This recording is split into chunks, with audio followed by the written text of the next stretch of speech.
నమస్తే అన్న, అందరికీ నమస్కారం. కువైట్ పైన ఇరాన్ దాడులు కొనసాగుతూ ఉన్నాయి.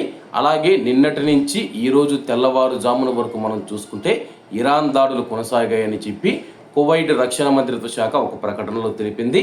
వివరాల్లోకి వెళితే ఆదివారం అర్ధరాత్రి నుంచి సోమవారం తెల్లవారుజామున వరకు మనం చూసుకుంటే కువైట్ దేశం పైన పలు క్షిపణులు, డ్రోన్లు, క్రూయిజ్ మిసైళ్లతో మనం చూసుకుంటే ఇరాన్ దాడి చేసిందని చెప్పేసి కువైట్ ఎయిర్ డిఫెన్స్ సిస్టమ్ వాటిని విజయవంతంగా తిప్పికొట్టింది. అలాగే కువైట్లోని ప్రజలకు ఎటువంటి ఇబ్బంది లేకుండా వాటిని గాల్లోనే పేల్చివేసినట్లయితే అధికారులు తెలియజేశారు. రాత్రి వేళల్లో వచ్చే పేలుడు శబ్దాలు ఏవైతే ఉన్నాయో, మిసైల్స్ కానీ లేకపోతే డ్రోన్లను మేము కూల్చివేయడం వల్ల పేలుడు శబ్దాలు వినిపిస్తూ ఉన్నాయి. ప్రజలు ఎవరూ భయపడవలసిన అవసరం లేదని చెప్పి కువైట్ సైన్యం కూడా ప్రకటించింది.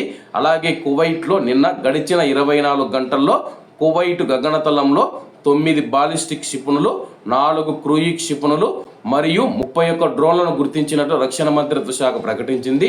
వీటన్నిటిని నిర్దేశిత విధానాలకు అనుగుణంగా ఎదుర్కొనడం జరిగిందని చెప్పేసి కువైట్ పైన ఇరాన్ దాడుల నేపథ్యంలో తాజా పరిణామాలు మరియు కార్యాచరణ సంఘటనలపైన జరిగిన మీడియా సమావేశంలో మంత్రిత్వ శాఖ అధికార ప్రతినిధి కల్నల్ స్టాఫ్ సౌద్ ఆల్ అత్వాన్ గారు ఈ ప్రకటన చేశారు.